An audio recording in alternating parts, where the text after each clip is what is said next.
يقول الله عز وجل: يا ابن آدم لا تخش من ضيق الرزق، وخزائني ملآنة، وخزائني لا تنفد أبدا.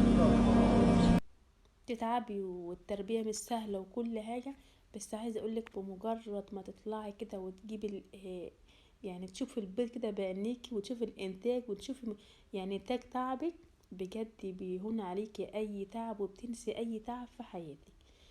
الواحد بيفرح قوي قوي قوي لما يحس كده ان تعبه جاب نتيجة. يعني تشوفي كده البيضة، حتى لو بيضة واحدة، والله العظيم اقسم بالله بفرح جدا. بحس يا الواحد يعني ايه، يعني ارتاح نفسيا كده. ازيكم حبايبي، عاملين ايه؟ يا رب تكونوا بخير وفي احسن حال. اللهم صل وسلم وبارك على سيدنا محمد صلاة تنصر بها اخوانا الفلسطينيين. اللهم صل وسلم وبارك على سيدنا محمد صلاة ترزقني بها حب العباد. ده المكان الطبيعي اللي انا كنت عاملاه ليهم عشان يبيضوا فيه. بصوا بيضوا فيه بيضة. المكان اللي شفتوه التاني ده الاولاني اللي فيه ما شاء الله اللهم بارك 5 بيضات، ده انا كنتش عامله حسابي عليه خالص ولا كنت مجهزاه ليهم.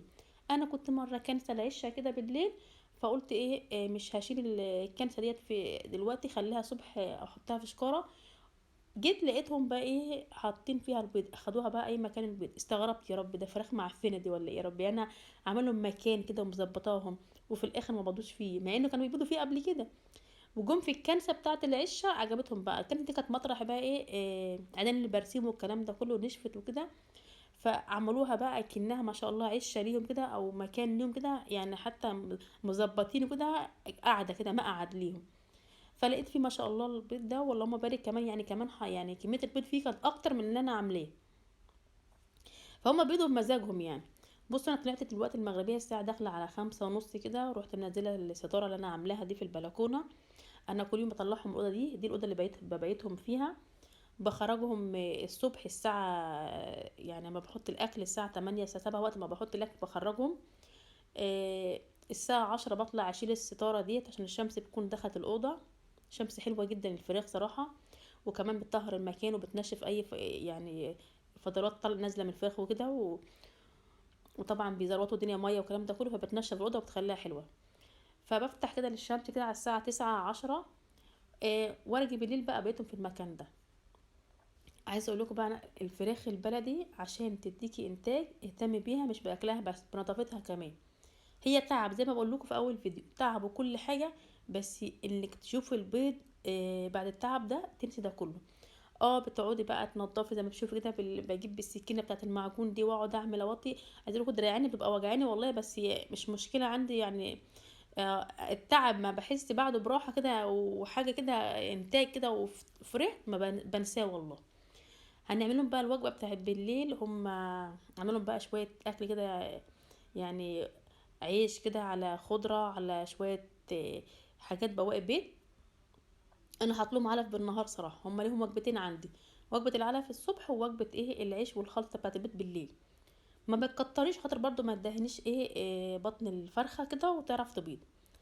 اللهم صل وسلم وبارك على سيدنا محمد. ما بحطش بقى طبق الميه، لان انا بحط في الاوضه لما بكون ببيتهم ما بحطش طبق ميه عشان بيبهدلوا الدنيا ميه. واجي الصبح الاقي صراحه الدنيا كلها عايمه. فالكوبايه الصغيره دي كده او اللي هي بتاعت الكريم يعني قديمه كده وبتاع او بتاعت جل، حاطط فيها ايه بتاخد لتر ميه بس، هحط بقى فيها خل. عايزه اقول لكم الخل ده جميل جدا جدا جدا، مطهر للمعده وبيشيل يعني اي دهون على الفرخه وبخليها ما تبيضش، حلو قوي. هحطهم ما بين هحوط عليهم بالطوب زي ما انتم شايفين كده عشان ما يبهدلوش الدنيا ميه. انا طبعا حطاهم في في الحته الجزء ده عشان يدفوا من السقعه. وفي نفس الوقت فما ينفعش بقى اجيب لهم طبق ميه وهيزروا الدنيا وهيبردوا يبقى ما عملتش حاجه. شوفوا المكان من بره عامل ازاي، مغطيه طبعا من فوق ومغطيه بمشمع ومخليها زي الفل يمين وشمال، مفيش اي حاجه، بس هيبقى منفذ صغير عشان حتى لما اخرجهم الصبح ما يخرجش من سخون من دفا جامد لبرد. لازم تكون منافسه شويه. هقولك بقى على كام وجبه بتعملها لهم بقى تقعد معاك الاسبوع كله بقى. شوفي وجباتك يعني دي هديكي وجبات مدار اسبوع. دي ميه مكرونه، تمام. الفرخه بتاخد لها 50 جرام عيش. بص انا حاطط فيها شطه غير ما هي ميه مكرونه فيها ملح، واحط كمان شويه فلفل اسمر. الشتا بقى بيحب انك تزوديها شويه في الاعشاب. ازاي؟ تركزي في الاعشاب شويه، مش تزودي، لا تركزي في الاعشاب شويه. الفلفل الاسمر والشطه دي بينشطوا الدوره الدمويه، يخلوا الفراخ بتاعتك تبيض تسخن كده تحمى.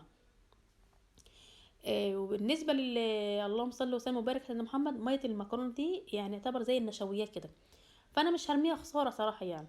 هحط بقى ايه، انا عندي 8 فرخات، هحط 4 ترغيفه عيش كده، واخليهم من غير ما اقطعهم ولا حاجه، هما كده كده هيبوشوا في الميه بتاعه المكرونه.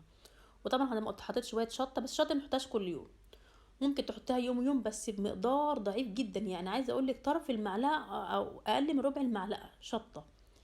اولا كميه الفراخ مش كتيره، وفي نفس الوقت عشان ما تتعبيش معدتهم، ولما بنعالج حاجه يبقى احنا عملنا حاجه غلط، لا. هات 4 ترغيفه بمقدار الفرخه عليها 50 جرام عيش. هنحط مع الحاجات دي برضو على فكره، لو في خضره حطيها عندك، لو في علف حطيها عندك، لو في رده جايه، عايزه اقول لك الرده دي سحر سحر سحر، حاجه كده ما شاء الله جميله جدا. الفراخ تخلي حجم البيضه قد كده كبير ما شاء الله، وكمان بتزود انتاج البيض، حلوه جدا جدا. اهو دي بواقي بيض. فوق بقى هطلع فوق احط العلف، انا مش هحط العلف قدامكم بس هطلع، دي يعتبر وجبه. الوجبه دي هتقسميها على مرتين، حبه الصبح وحبه بالليل، كده خلاص قوي كده عليهم. ما تقوليش ده هو كده، لا كده كفايه، انا مش عايزه بطن الفرخه او مكان البيض بتاع الفرخه يبقى مدهن كده، هتبقى عندها صعوبه في البيض، وكمان مش هيبقى حكايه صعوبه في البيض كمان، لا الفرخه ممكن لما تبقى شويه شويه مش قادره تبيض تتعب وممكن تموت. الكميه دي هحط عليها زي ما قلت لكم علف، وفي عندي رده فوق وعلف، هحط عليها علف، شويه علف على شويه رده، واقسمها صبح وبالليل، يبقى انا كده خلصت من اليوم. تمام. اهي يبقى احنا ما عملتناش حاجه. كميه العلف اللي هتحطيها ما فيش 300 جرام علف. والرده برضو نفس الشيء، يعني ممكن تكملي نص كيلو علف على رده، مش حاجه يعني، ب10 جنيه علف على رده، واخد معاكي اليوم خلص. اليوم التاني بقى بصوا، ده طبق خضره، شويه ورق ورق جرجير، على ورق فجل، على شويه بصل، على ورق بصل، على فلفل، على طماطم. دي بقى مش هتعتبر طبعا، مش هنعملها وجبه، هتعتبر ايه، ممكن تسالي في النص كده، يعني مثلا طلعت لهم الاكل الساعه 7 الصبح من الصبح، على الساعة مثلا 12 كده او واحدة كده، دي تعتبر ايه حاجة كده تساعدهم على الهضم وتسالي. موجودة مش موجودة خلاص.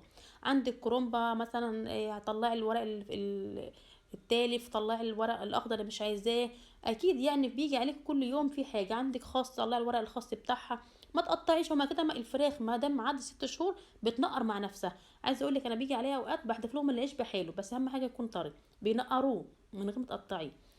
ويوم في سمك زي كده، خدنا مثلا، عايزه اقول لك السمك ده ما شاء الله للفراخ بروتين بروتين بروتين، لا تقولي علف ولا غيره، يعني هو اصلا البني ادمين بروتين، ما بالك بقى للطيور.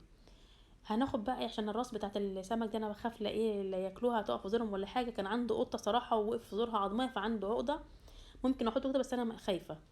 فهاخد الراس واقطع احط عليها شويه الميه اللي هي طلعت من السمك دي، واقوم احطها على النار تغلي شويه بحيث اطر الراس شويه. وهقطع كميه العيش اللي هي زي ما قلت لكم هم 4 ترغيف، عشان عندي 8 فرخات هحط 4 ترغيف. الفرخه عليها 50 جرام عيش فقط لا غير، ما تكتريش. على فكره العيش فيه نسبه بروتين، وفيها كربوهيدرات، وفي املاح، وفي خميره، وفي حاجات كتيره قوي مفيده جدا. فانا صراحه بعتمد عليه كل يوم. بس ما تنسيش العلف والبروتين، مش معنى تحط عيش او في نسبه بروتين، لا، او في نسبه بروتين بس نسبه ضئيله، يعني يعتبر 20% من احتياجاتهم. فلازم تحطي علف، يعني على الاقل 10 جنيه علف في اليوم. تمام. ال10 جنيه علف بمقدار نص كيلو علف او ممكن اقل، يعني انا بامانه بجيب ب25 جنيه علف، بعمله 3 ايام. عندي بقى شويه حاطط العيش، وحاطط مصارين السمك نيه، وهسلق برضو الروس واحطها عليهم، وعندي بقى شويه بواقي خضره وقشر في قشر، اللهم صل وسلم وبارك على سيدنا محمد واستفندي، وحبه رز كده باقيين، يعني حبه كده اتعكوا كده، فاضطريت يعني ان احطهم مع اكل الفراخ. هظبط الخلطه دي كلها على بعضها كده واحطهم واعمل لها وجبتين، ادي كده يوم تاني. تمام. عايزه اقول لكم الحاجات اللي بحب تربيتها جدا جدا، الفراخ البلدي. الفراخ البيضاء متعبه، عامله زي البيبي النازل على السابع، متعب جدا. الفراخ متعبه، يعني البيبي بيبقى نازل متعب كده مع السابع وكده او نازل في الثامن ومش نازل قبل اوانه، فبيبقى متعب جدا وتحط في حضانه والكلام ده كله. انا بعتبر الفراخ البيضاء نفس الموال. اما الفراخ البلدي ما شاء الله هي بتتحمل كل حاجه، ظروف الجو والمناخ بتتحمل، البرد بتحمل، الحر بتحمل كل حاجه ما شاء الله، اللهم بارك يا ما شاء الله. فبجد اللي عايزه تربي فراخ يعني وتاخد انتاج ويبقى منها رزق، الفراخ البلدي حلوه جدا. انا هقلب الخلطه، بصوا شفتوا انا سلقت الاكل بتاع اللي هو الروز كده وحطيت اهي. حتى كمان الخلطه تبقى دافيه، يعني هطلعها لهم كده دافيه بس مش سخنه، يعني اطلعها لهم دافيه. وعند الخضره هقلب ده على ده، وده تعتبر وجبه يوم تاني، سهله جدا جدا، مش بتكلفك حاجه، بس هتحط عليها علف، مش معنى كده بتطلعي بيها بقى. وعايزه اقولك من غير علف هي فيها مصارين السمك، يعني لوحدها بروتين. حابه تحطي يعني كبشه علف بايديك كده 100 جرام 200 جرام علف، مفيش اي مشكله عادي. لان السمك ما شاء الله هو يعني فيه نسبه بروتين الحمد لله عاليه، يعني هياخدوا احتياجاتهم منه. شايفه الكرسي اللي هناك ده بقى، انا كنت عاملاه اول حاجه اول ما الفراخ بدات تبيض، عاملاه عشان يبيضوا فيه. ليه؟ انا كان عندي فراخ من كام سنه، فكانوا هم كنت حاطه الكرسي ده كده، ففجاه لقيتهم بيبيضوا، فاخدتها بقى قاعده ان هم يبيضوا ايه في الكرسي ده. فرحت بقيت كل ما جبت دوره احط لهم الكرسي ده، وفعلا كانوا بيبيضوا فيه. وبعد ما بيضوا فيه عملت لهم السبت اللي على جنب، لقيت فيه بيبيضوا على الارض، رحت عامله سبت على جنب، وبعدها رحت عامله الكنسه اللي شفتوها في الاول خالص. سابوا الكرسي وسابوا السبت وراحوا في الكنسه اللي هي بتاعتهم، فسبتهم براحتهم. بص كنت صراحه صعبين عليا الجو ساعه، ورحت حاطه لهم بطانيه عشان لو حسوا بساعه ولا حاجه يكلفتوا جواها كده ولا حاجه. والله بجد بيصعبوا عليا، الواحد بيقول يا رب احنا قاعدين جوه تحت البطانيه متلجين. ده يوم تاني عايزه اقول لكم بقى، يعني ربنا هداهم كده برضه ايه في المكان ده ثلاثه، هما بمزاجهم بقى، دول ماشيين بمزاجهم. عايزه اقول لكم والله العظيم حلوه، انا كترت في كلمه عايزه اقول لكم مش عارفه حلوه ولا ايه دي. اللهم صل وسلم وبارك على سيدنا محمد. بصوا الكورس ده كان بيبيضوا فيه، والله كنت حاطه لهم فيه الطبق الفخار اللي هما بياكلوا فيه دلوقتي، وكانوا ما شاء الله اللهم بارك اللهم صل على النبي. بجد كنت يعني اطلع الاقي الطبق الفخار في البيض، كان الشكل روعه ما شاء الله. ابن مره لقيته نازل بالطبق الفخار كله نازل لي بيه في الشقه، يقول لي خدي ماما البيض، قلت له طب وشلته ليه ما خدش البيض ليه؟ يعني هو من فرحته راح مسك الطبق كده ونازل بيقول لي يعني خد انا جبت لك انتاج. انتوا هتلاقوا في الفيديو ايام متتاليه، يعني مش يوم واحد، يعني مره نزلت صورت جزء بالليل وده جزء بتاع الصبح. كنت حاطه لهم بقى العلف. ممكن تحطي مش شرط بقى تعملي الخلطه اللي انا وريتها لك اللي هي علف بخضره بعيش والكلام ده كله. ممكن عندك ما فيش عندك عيش بواقي عيش ولا خضره ولا الكلام ده كله، حطي علف ما فيش مشكله. بس اهم حاجه العلف ما يزيدش اكتر من يعني ايه 10 ايام اسبوعين، عشان ما يفرتكش عنقود البيض. اكتر وقت بحبه لما بطلع الفراخ، ببقى عايزه اقعد معاهم واشرب كوبايه شاي واخد ودي معاهم في الكلام واحكي لهم على مشاكلي وعلى كل حاجه في حياتي، اقسم بالله. يعني انا بحب الفراخ، بس انا ما شاء الله ما بارك يا رب اديمها نعمه كده يا رب عليا. انا بحب الفراخ البلدي جدا جدا، وبكره الفراخ البيضه. بحب اكلها وكل حاجه وتربيتها، بس يعني انا ما اعرفش مش يعني انا حاسه انها عامله زي ما انسان مؤذي كده ما بيريحكيش. ممكن الدوره بتيجي معايا حلوه ودوره بتيجي معايا مش قد كده، بس انا هفضل وراها وهبقى معاكم برضو في المراحل دي كلها واوريكم وهجيب على فكره، بس انا مستنيه شويه المقصعه تنزل شويه عشان الدنيا ولعت نار. وهجيب واوريكم بقى يوم بيوم ونشوف الدنيا مع بعض عامله ازاي. ده بقى انا جايبه، ما هو بص في يوم هجيب كرومبا، في يوم هجيب قرنبيط، في يوم هجيب سمك، في يوم ما عندكيش حاجه خالص عملت علب بس. عايزه اقولك برضو نفس القصه، هناخد ميه القرنبيط دي ونسقي جواها العيش. بصوا بقى في حاجه تاني بقى، ممكن مثلا القرنبيط دي تحطوها كالميه بتاعت الشرب، عارف حلوه قوي بجد ومفيده جدا كمان، يعني فيها فيتامينات واملاح ومعادن وفيها كل حاجه. اللهم صل وسلم وبارك سيدنا محمد. ميه الكرنب برضو ممكن تحطيها للفراخ كميه سقوه ليها. ممكن بقدونس، ربطه بقدونس كده تغليها كده وتقومي حاطه لهم سقوه ليها، غسيل كلى بقى وغسيل كبد يعني حاجه حلوه قوي صراحه. الفراخ كل ما تبقى مناعتها حلوه كل ما تديكي انتاج. اشوفكم بقى على خير. الفيديو دي متنسوش لايكاتكم يا حبايب قلبي، وانا عارفه من غير ما اقول لكم هتعملوا لايك باذن الله لو الفيديو عجبكم ان شاء الله باذن الله يعجبكم.